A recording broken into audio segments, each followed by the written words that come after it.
sebetulnya bisa jadi parenial sebetulnya, tapi dia tanaman biennial itu genjer. Nah itu di ember aja, di ember kasih letak, tanamnya genjer, peti, ambil daun mudanya, nanti boleh sekolah gitu. Ini kan nggak usah beli ke pasar, dijamin kesehatan dia di sekolah, dijamin program seminggu sekali lewat mbak. Genjer saminggon terus jantan deui, peti deui, jantan deui. Gitu. Biennial yang bisa diparenialkan. Pak, bisa nggak tanaman anual dibiennialkan? Bisa.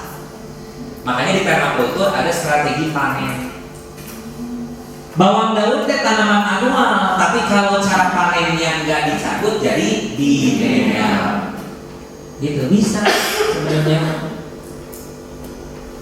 Bahkan pakcoy sawi itu bisa dibiennialkan Pak, bisa sampai 6 bulan.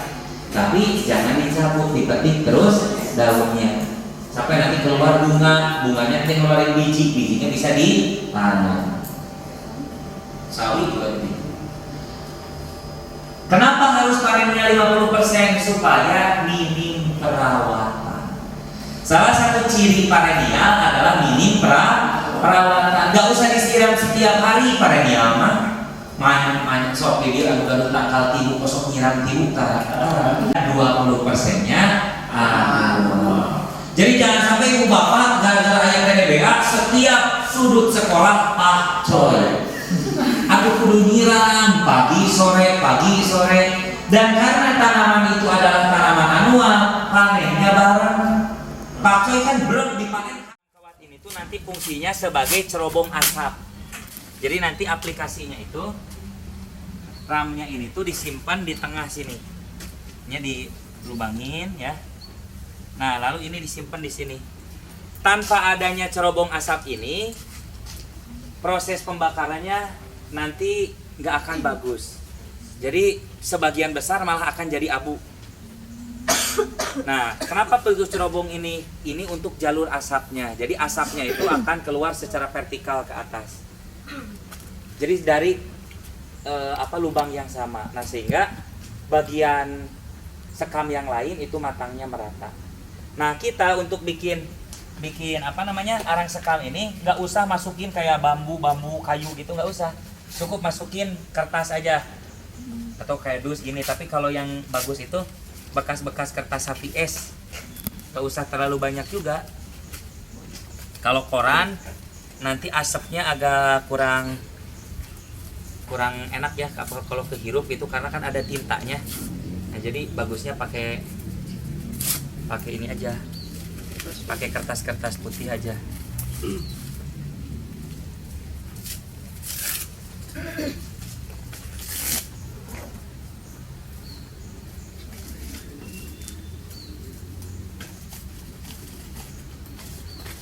Ada yang bawa korek? Langsung tujuannya pasti yang ngerokok siapa di sini ya? Satu-satunya? Enggak aktif. Nah, kayak gini doang.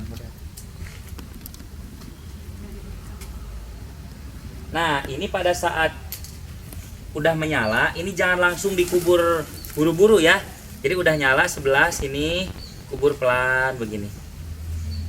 Nggak usah cepet-cepet buru-buru gitu, tenang aja.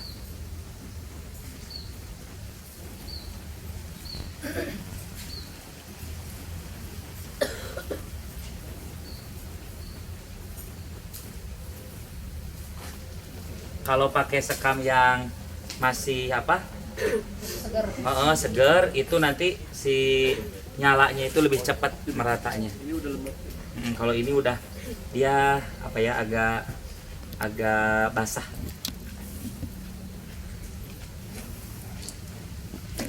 Nah, kalau udah nyala, nggak usah nanti ditambah-tambah lagi dari atas, masukin dus, masukin kayu, masukin apa, nggak usah.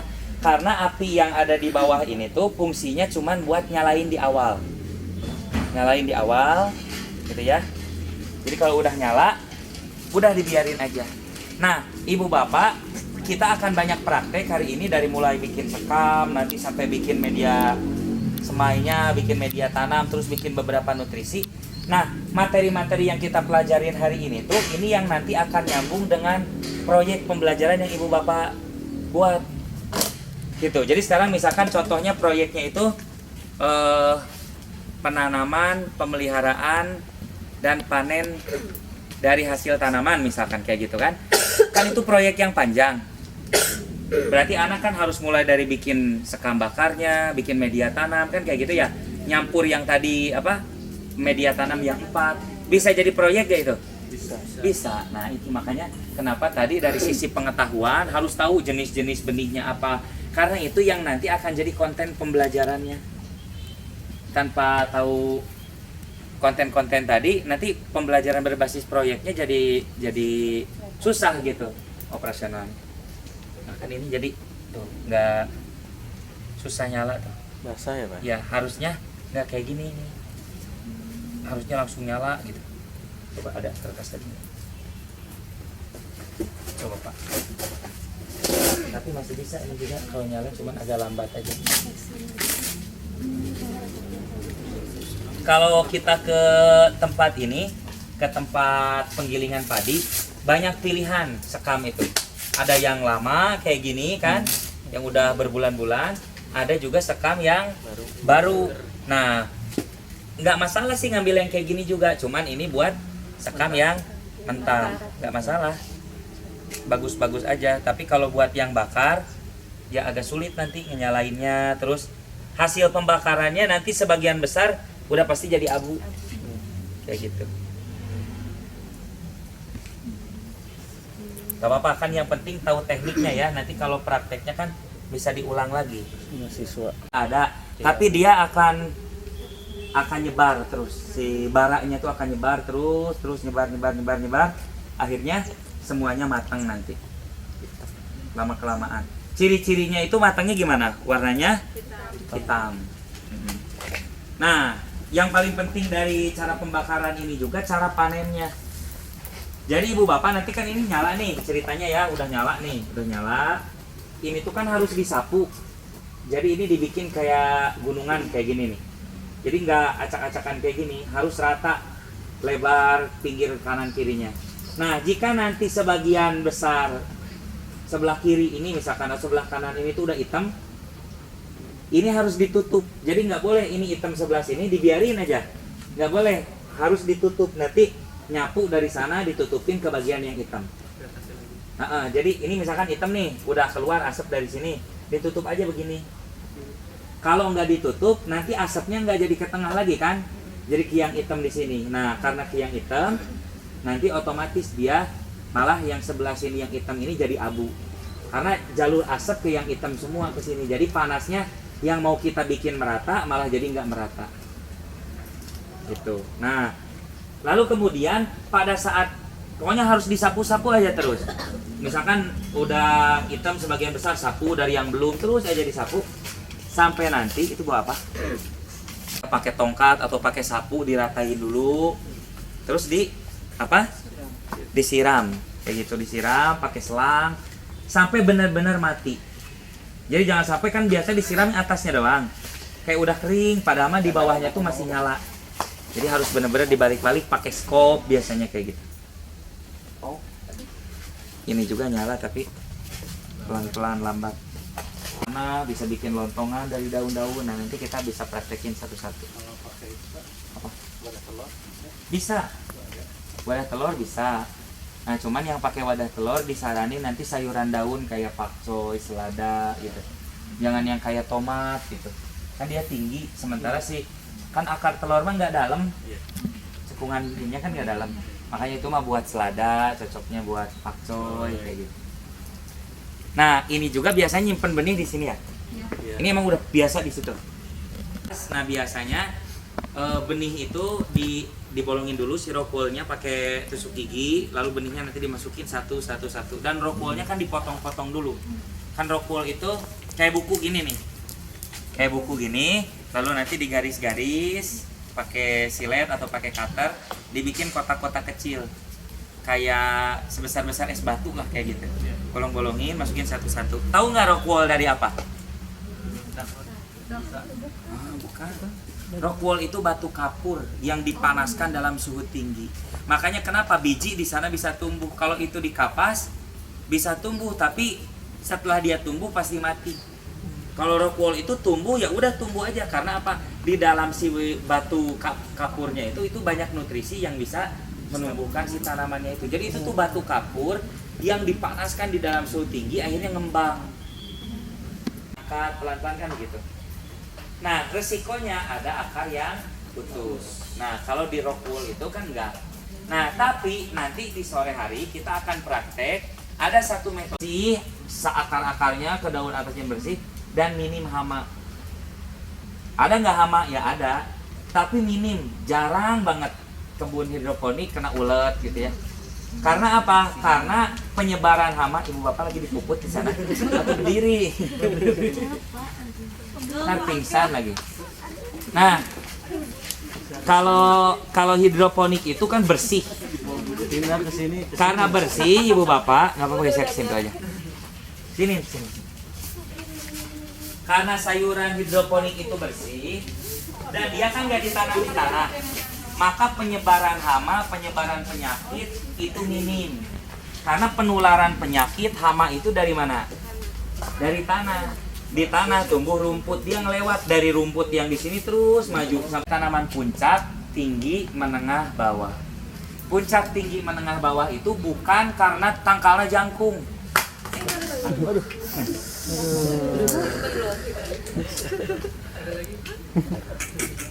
Tanaman itu ada puncak, tinggi, menengah, bawah. Ini bukan jangkungnya, bukan, tapi kebutuhan sinar mataharinya. Puncak itu tanaman yang kebutuhan sinar mataharinya paling tinggi. Menengah berarti level kedua, kebutuhan sinar mataharinya tinggi tetapi tidak paling tinggi. Lalu ada tanaman menengah, kebutuhan sinar mataharinya rendah, dan ada yang bawah. Tanaman bawah ini dia hanya membutuhkan sinar matahari yang sedikit saja, tapi masih butuh, bukan nggak butuh. Karena secara tumbuhnya segala sesuatu di muka bumi ini ada matahari. Kalau matahari abdi bade cuti heula saminggu atas baik sadayana. Sumber kehidupan. Kan ada yang suka nyemai tapi ditutupin sama jerami, itu teh fungsinya Oh gimana? iya. Oke. Itu teknik untuk membuat berkecambah lebih cepat. Tapi setelah dia tumbuh, pasti dia dikenain sinar matahari. Nah, nanti saya kasih tahu itu tekniknya Maya. Oke. Kita kembali ke tanaman puncak, tinggi, menengah, bawah. Nah, tanaman puncak ini tanaman yang kebutuhan sinar mataharinya paling tinggi. Ciri-cirinya sebagian besar, tapi nggak semua. Nah, ini susahnya di alam itu. Karena di alam tuh nggak ada yang sama. Jadi tetap kita harus interaksi sama mereka. Oh, ini tuh maunya kayak gimana sih? Kayak gitu di alam itu. Perlu dipahami satu-satu. Nggak bisa dianggap rata. Tapi sebagian besar, tanaman puncak ini tuh dia nggak punya ranting sama nggak punya dahan. Apa? Contohnya kelapa. Kelapa itu tanaman puncak. Makanya kelapa adanya di mana? Sawah. Di pesisir pantai. Ya, di tengah sawah. Yang pasti dia tuh nggak pernah. Pasti kalian nggak pernah ngeliat pohon kelapa di atasnya aya caringin. Pasti paeh eta tangkal kayak gitu. Pasti aya jarak. Nanem teh kudu kilometer ke kilometer. Jika ieu tah ieu bikinan manusia ya. Ada pola yang dibikin manusia.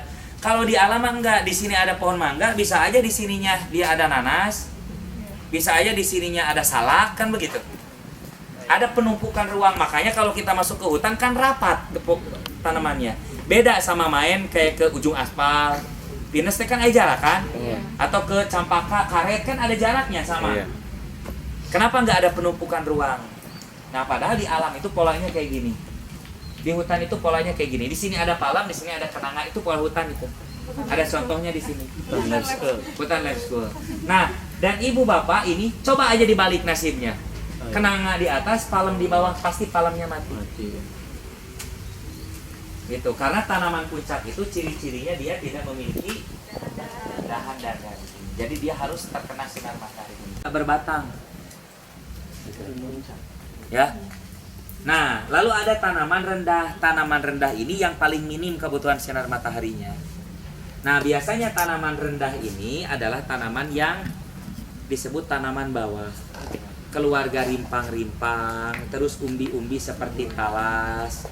kayak gitu. Itu dia boleh di bawah. Jadi kita dari konsep tinggi puncak, tinggi, menengah, bawah ini udah bisa ngelihat. Sekarang dari hasil survei aja itu kita bisa ngelihat ya. Ini kan satu bedengan nih, satu termasuk ada nggak sayuran yang masuknya itu ada kayak bayam Brazil, ginseng Jawa, itu tanaman yang menengah rendah. Jadi dia nggak rendah-rendah banget, tapi menengah rendah. Masih masuk. Bayangin aja sekarang coba. Tapi jangan nanam bayam biasa ya. Atau kangkung biasa yang kangkung ada di pasar. Itu dia kangkung biasa yang di pasar itu tanaman tinggi. Sok ayeuna nanam we dinu ieu. Kurus-kurus ya gitu. Susah. Harus dia kena sinar matahari langsung. Nah, kalau di sini bisa ginseng Jawa, bayam. Gitu. Bayamnya bayam Brazil maksudnya kayak gitu. Jadi seareal ini udah bisa dimanfaatkan. Jadi, oh Pak, saya mah ruangannya areal sekolahnya sempit, udah penuh bangunan, nggak bisa TDBA. Itu teh sebenarnya karena nggak tahu aja untuk pemanfaatan ruangnya kayak apa. Beda lagi dengan tembok-tembok yang masih terkena sinar matahari. Kayak itu misalkan tuh, tembok itu full. Itu berapa meter tuh kira-kira? 2,5 meter ke 5. Lebih, Pak, lebih. 6 ada ya? Ya, 5 misalkan bagaimana mengelola sampah non-organik mandiri? Pertama, pisahkan antara sampah yang masih bisa didaur ulang dan belum yang tidak bisa didaur ulang. Contoh yang bisa didaur ulang apa? Cup plastik baik yang bentuknya gelas maupun yang bentuknya botol. Terus apa lagi? Tutup botolnya masih bisa. Botol-botol bekas kemasan kayak sabun yang bisa direfill itu kan ada botolnya. Nah ini juga kan masalah di kita mah. Kenapa ada sabun yang pakai botol? Kenapa ada sabun refill? Itu teh meh dieusian deui. Tapi kan orang mah dipicil we langsung. Kan begitu ya. Padahal nah ini masalah sampah ini kan jadi krusial sekarang karena kita susah banget nih nyelesain masalah sampah kan gitu ya. Sampai udah banyak lembaga juga nggak sanggup ngurusin masalah sampah lagi sekarang karena udah sebagian besar masyarakat kita ini kan menyumbang sampah, rata-rata sampah hariannya itu sampai berapa? 300 kilogram per tahun per orang. Bayangin ya, coba banyak banget kan? Tanpa kita sadari semua aktivitas kita menghasilkan sampah. Nah padahal apa yang harus kita lihat di sini, dari semua makhluk yang ada di muka bumi, hanya manusialah yang menghasilkan sampah. Makhluk-makhluk yang lain nggak ada, alam tidak pernah menghasilkan sampah. Apakah alam menghasilkan sampah? Tidak. Bahkan seekor monyet di tengah hutan, dia memakan pisang, kulit pisangnya nggak jadi sampah. Tapi manusia di acara IHT makan pisang, kulit pisangnya jadi sampah. Beda kan definisinya? Coba kita sama monyet aja lebih hebat monyet. Monyet di hutan, kulit pisangnya jadi sampah nggak? Enggak, kan dia buang ke tanah. Di tanah terdekomposisi jadi pupuk, jadi sampah nggak? Enggak. Kenapa kita makan pisang lalu kulit pisangnya jadi sampah? Karena kulit pisang disatukan dengan sampah plastik. Jadi menyelesaikan masalah sampah itu sederhana. Cara yang pertama harus dilakukan dan syarat mutlak itu, yakni apa? Harus dipisahkan antara sampah organik dan non-organik. Nah, balik lagi ke yang non-organik. Non-organik juga nggak boleh disatuin, mana yang bisa didaur ulang, mana yang tidak bisa didaur ulang. Yang bisa didaur ulang, itu wajib didaur ulang. Kita punya ember di kosan atau di rumah, pecah. Ulah diduruk ember nanti, kan enak main duruk wae. Betul ya?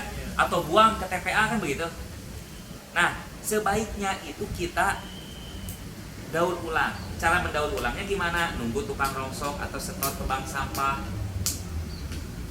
Seberapa penting kita mendaur ulang? Penting, karena apa? Kalau kita mendaur ulang produk-produk plastik kita, maka bahan baku yang akan digunakan yang berasal dari bahan bakar fosil itu akan berkurang.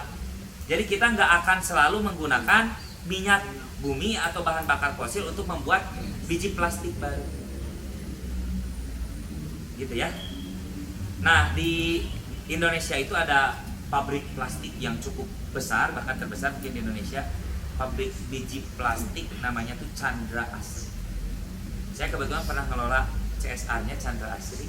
Ternyata mereka itu kalau masyarakat rajin mendaur ulang, mereka itu bisa mengefisiensikan modal mereka untuk membeli bahan untuk membuat biji plastik baru. Ngerti nggak? Jadi perusahaan pencipta biji plastik saja itu mendukung betul masyarakat yang mau mendaur ulang plastik. Itu perusahaan. Karena apa? Dia berpikir bahwa jika plastik ini didaur ulang, maka kita bisa meminimalisir belanja bahan baku untuk biji plastik itu sendiri. Dan Chandra Asri ini udah punya beberapa prototipe, bahkan kan daur ulang juga beda-beda ya. Ada yang dari tutup botolnya, nanti kan dipisahin tutup botolnya mah buat jadi apa, ada yang plastik padnya buat apa. Nah, yang paling sudah tidak bisa didaur ulang untuk menjadi produk rumah tangga lagi, itu sekarang sama Chandra Asri udah dibentuk jadi aspal. Jadi udah dijadikan campuran aspal. Jadi aspalnya itu lebih kuat. Jadi kalau kena air, bayangin plastik kena air kan nggak apa-apa, beda ujung hanya cuma aspal sama semen sama pasir. Kan cepat ngelupas. Ternyata pas dicampur sama plastik dia malah terikat, malah mengikat, malah lebih kuat, lebih bagus, lebih keras. Kayak gitu. Jadi penting sekali untuk mendaur ulang. Jadi di sekolah kalau misalkan ada sampah-sampah plastik yang bisa didaur ulang, disarankan untuk didaur ulang. Nah, kalau ada yang masih bisa di-reuse kayak kresek-kresek, dilipat-lipat. Nanti kalau butuh lagi kan kadang-kadang butuh kresek. Ada kresek nggak ada, beli akhirnya kresek. Padahal kita sekali belanja aja dapat kresek banyak banget, cuman karena malas ngelipet-lipet langsung buang, udah bala, diselap-selap di mana wae kan gitu ya. Nah, ibu bapak sekalian, jika sudah tidak bisa didaur ulang dan digunakan ulang, maka itulah yang baru kita sebut sebagai sampah. Jadi definisi sampah itu segala sesuatu yang sudah tidak ada manfaatnya. Jadi kalau bekas kresek masih kita bisa pakai kresek lagi untuk produk yang lain, masih ada manfaatnya nggak? Masih. Produknya sampah didaur ulang, bisa jadi sesuatu yang bermanfaat. Kira-kira sampah bukan? Bukan. Nah, jadi sebetulnya sampah yang ada di sekitar kita itu juga nggak terlalu banyak-banyak amat. Tapi sebagian besar sampah yang ada di sekitar kita itu sampah kemasan plastik. Kemasan, bukan plastik. Dari plastik mah dina motor plastikan teh. Ya, di mobil plastikan teh. Kulkas, mesin cuci, AC ada plastiknya. Bahkan baju kita juga ada plastiknya. Jadi kita juga nggak bisa membenci plastik dah. Jam tangan ada plastiknya, handphone ada plastiknya, botol minum ada plastiknya. Jadi manusia itu butuh plastik gak kira-kira? Butuh. Yang salah bukan plastiknya. Ini kan ada gerakan bye-bye plastik bag, tapi tidak berarti butuh kresek mah anda. Benar nggak? Mari kita perangi plastik dan usaha malah plastik, nah plastik itu kateuing kan gitu. Yang salah masih apa? Tetap usernya. Yang salah itu manusia. Nah, sebagian besar kemasan plastik yang bermasalah ini, yang sekarang ada di sungai, ada di laut, itu ternyata kemasan cangkang kopi, cangkang sampo, cangkang rokok, cangkang ciki, cangkang beng-beng, kayak gitu-gitu. Cangkang. Sebagian besar tuh yang kayak gitu. Kenapa? Karena itu tidak bisa didaur ulang. Apa yang membuat itu tidak bisa didaur ulang? Karena sudah di printing, ada tintanya. Nah, makanya sebagian besar pabrik-pabrik juga nggak mau nerima itu. Makanya tanya ke tukang rongsok, Pak, abdi gadusa karung, tilas, ciki, pada ditampi, nggak akan mau dia nerima karena nggak bisa dijual. Nah, itu maka sampah kan akhirnya. Nah, ibu bapak pernah mendengar ekobrik? Nah, apa itu ekobrik? Apa itu ekobrik? Daur ulang sampah plastik. Apa itu ekobrik? Ekobrik ada berapa kata? 2. Eko itu apa artinya? Ya, lingkungan, gitu ya. Gitu. Brick itu apa? Batu bata. Jadi ekobrik itu artinya batu bata ramah lingkungan. Dianggap sebagai batu bata yang ramah lingkungan. Karena di luar negeri ya, pertama kali gerakan ekobrik ini dimunculkan, ini diuji coba untuk mengganti batu bata, ibu bapak. Sebagai ganti batu bata. Nah, jadi dibikin apa? Dibikin tempat duduk kayak gini, dibikin jadi rumah, dibikin jadi kamar kayak gitu, dibikin jadi pos ronda kayak gitu. Dibikin jadi material-material yang membutuhkan bata. Batanya diganti dari bata yang berasal bahan bakunya tanah jadi bata dari sampah yang sudah dipadatkan dalam botol plastik. Nah, kelebihannya apa? Bata yang di bangunan yang menggunakan EcoBrick ini bangunannya lebih ringan. Bangunannya lebih ringan karena menggunakan sampah plastik itu. Nah, Ibu Bapak, solusi paling sederhana untuk menanggulangi sampah yang tidak bisa didaur ulang baik di sekolah maupun di rumah itu dengan cara membuat EcoBrick. Itu paling sederhana. Tapi EcoBricknya bukan yang dibikin project minggu depan harus kumpulin EcoBrick, bukan, tapi kepembiasaan. Makanya nanti di sekolah ini tong sampah model kayak gitu itu udah nggak disarankan ada lagi. Itu tong sampah ya. Kenapa nggak disarankan ada lagi? Karena pasti sampah yang dimasukkan ke sana itu tercampur antara sampah plastik dan sampah organik. Nah, semula plastik kemasan ini bersih nggak? Bersih. Cangkang kopi bersih karena kopinya juga kita minum. Cangkang ciki bersih karena cikinya juga dimakan. Benar kan? Cangkang sampo juga bersih, samponya kita pakai bersih nggak? Semuanya itu bersih. Kenapa menjadi kotor ketika sudah di dalam tong sampah? Karena tercampur dengan yang organik. Sampah seperti itu tidak disarankan karena tidak membentuk perilaku peserta didik. Ingat bahwa gerakan ini adalah gerakan pendidikan karakter. Jadi cara anak ngelola sampahnya sendiri juga itu pendidikan. Nah, kita selesaiin dari yang sampah non organiknya dulu. Nanti ada sampah organiknya juga sama diselesaiin. Jadi anggap hilang semua tong sampah di sekolah. Sampah plastik kemasan diganti dengan botol kosong. Gampang nggak nyari botol kosong? Kan gampang. Jadi cukup ibu bapak nanti menyediakan di setiap kelas itu ada satu botol ukuran 1,5 liter yang diikat di kaki meja ketua kelas. Jadi anak makan permen langsung dimasukin ke sana. Apa harus dipotong-potong? Nggak usah, langsung aja masukin ke sana. Makan ciki plastiknya langsung aja masukin ke sana. Karena relatif masih bersih, yang nggak boleh itu basah.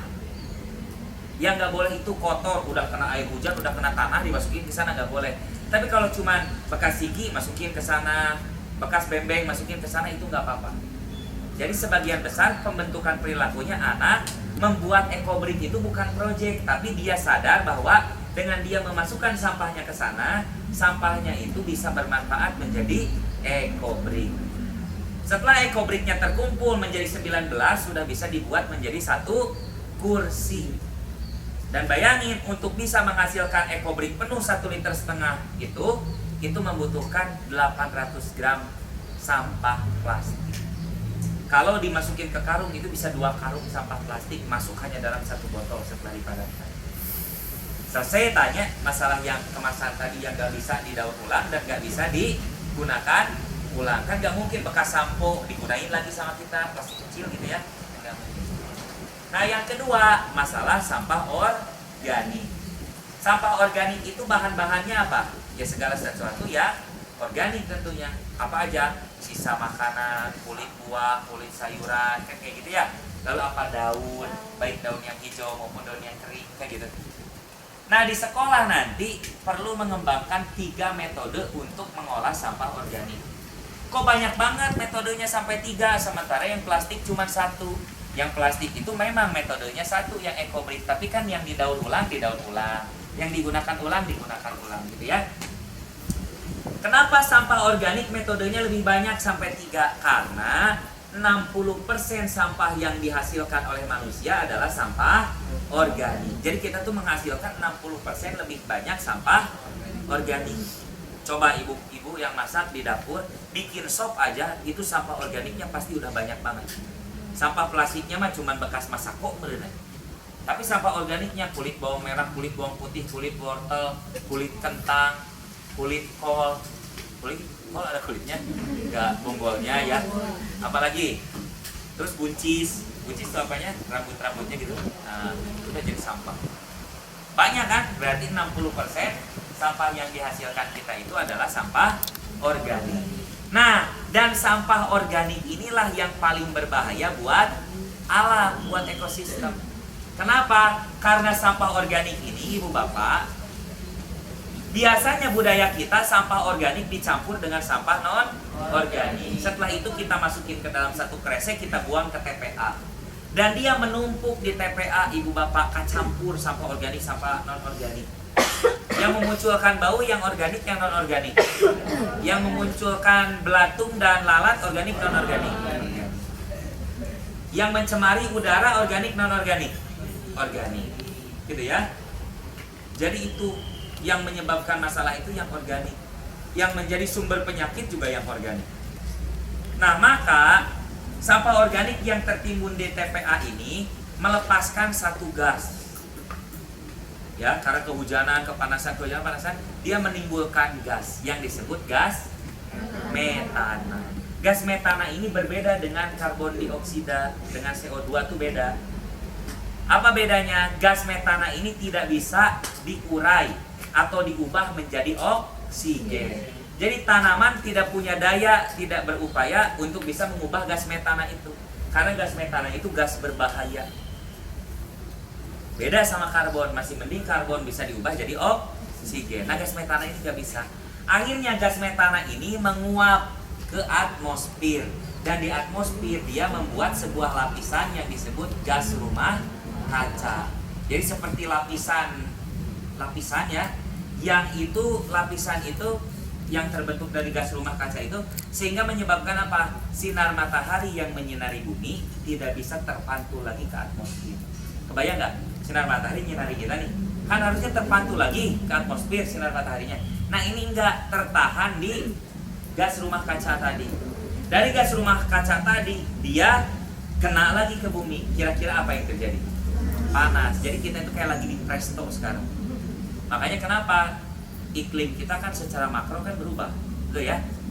Ngerasa nggak sekarang setiap hari lebih panas? Nah, itu karena apa? Karena gas metana yang tidak terkendali membentuk efek rumah kaca, lalu kemudian tidak bisa terpantul kembali. Nah, itu bahayanya. Nah, maka sampah organik ini harus diselesaikan dengan 3 metode. Namanya tong komposter, berarti tong untuk membuat kompos. Ingat bahwa kompos itu adalah segala sesuatu hasil pelapukan bahan organik. Dan setiap kompos ciri-cirinya sama, warnanya coklat kehitaman, tidak berbau, dan teksturnya seperti tanah. Walaupun dari nasi, ya tapi teksturnya seperti tanah, tidak berbau, warnanya tetap coklat kehitaman. Nah, kompos ini gunanya untuk apa? Untuk tanaman. Jadi wajib punya komposter kalau punya kebun, biar kita punya suplai nutrisi secara mandiri. Jadi nggak usah beli pupuk lagi, karena kita sudah menghasilkan makanan-makanan yang ada di sekolah, sisa-sisanya daun-daun kering untuk bisa menjadi kompos. Yang pertama, tong komposter portable. Kenapa disebut portable? Karena bisa dipindah-pindah. Bisa di depan kelas, bisa di dalam kelas gitu ya. Bisa dipindahin, bisa dibawa-bawa. Gitu. Nah, nanti kita akan praktek bikin itu. Nah, tong komposter portable ini kelebihannya satu, dia bisa dibawa-bawa, bisa dipindah-pindah. Yang kedua, hasil panennya ada 2. Karena portable, nanti ada 2 ember yang ditumpuk atas bawah.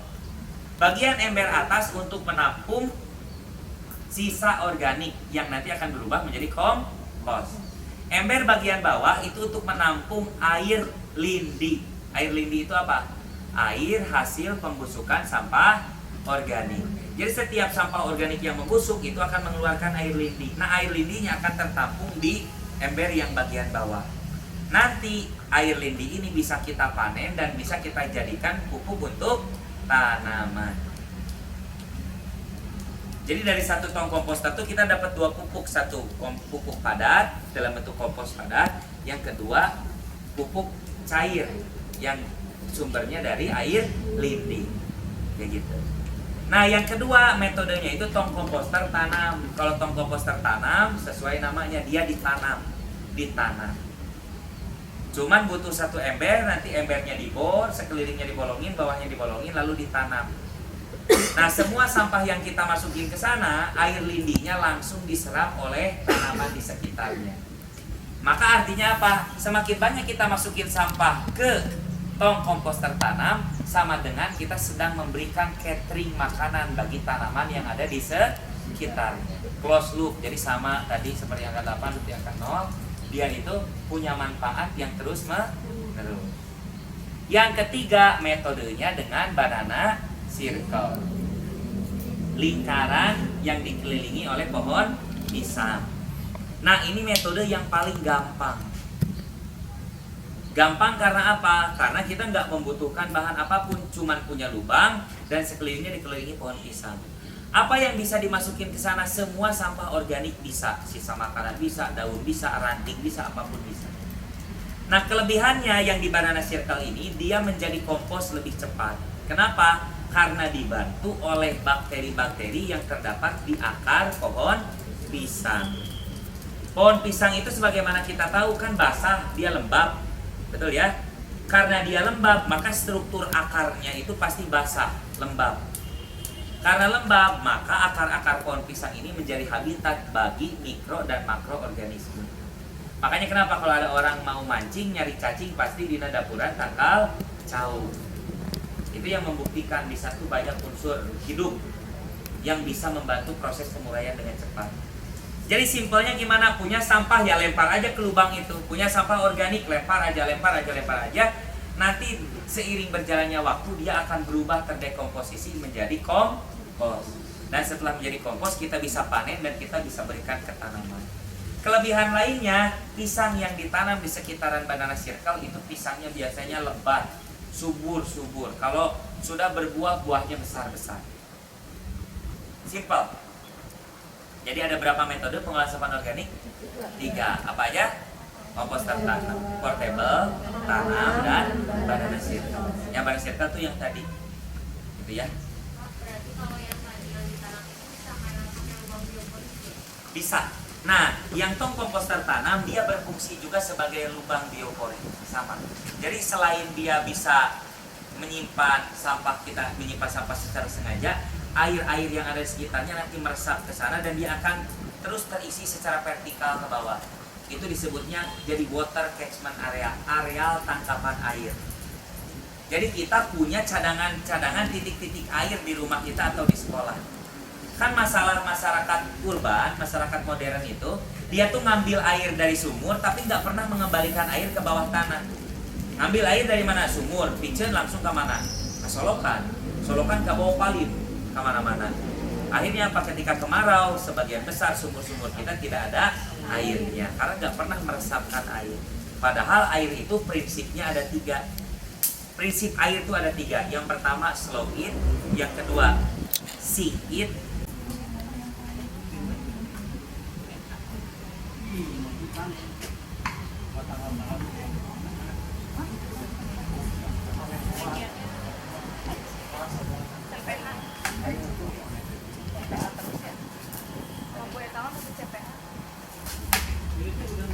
Mulai pertama tuh angkatan katanya enggak ada teh nyai CPA nyai mah bukan angkatan saya atasnya iya berarti mulai dari teh nyai iya tegak iya di atas ya CPA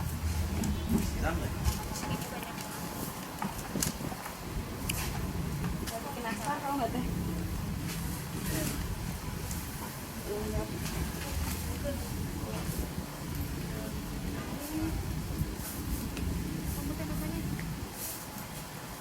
siapa namanya?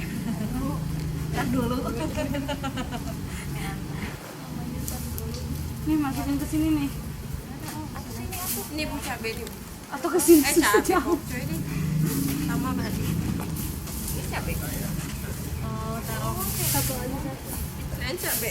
Pipit. Pipit jadi bibit. Kamu yang barisan sini. Oh, ininya pipit. Udah tadi maksudnya apa? Ah, udah.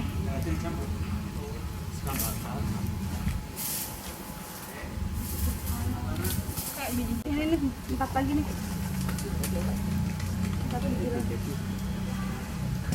Katanya 2 tahun. Ini sedang.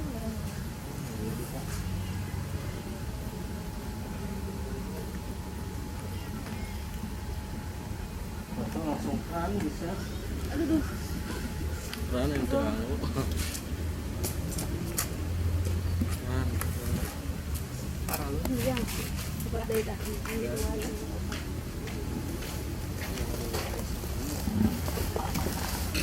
Ano yun, stop na.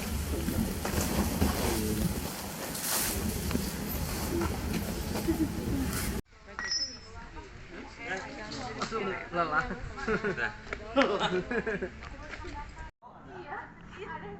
Si Haura. Emang lupa. Ya masalahnya ditarik langsung dikerubungin.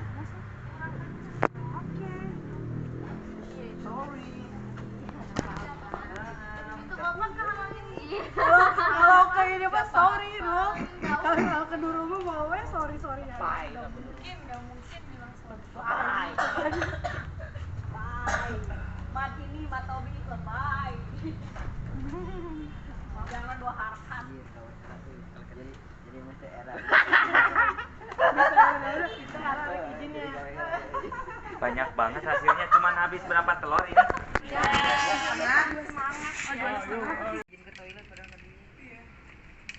Itu kuning banget tapi telurnya banyak banget. Alamun jidan di uyuh. Pak, ini naon, Pak? Dan ini nggak beginiin Pak. Ya, Pak. Foto dong. Awas, itu runtuh itunya, jangan terlalu dekat, Pak. Pak Rizky pegang.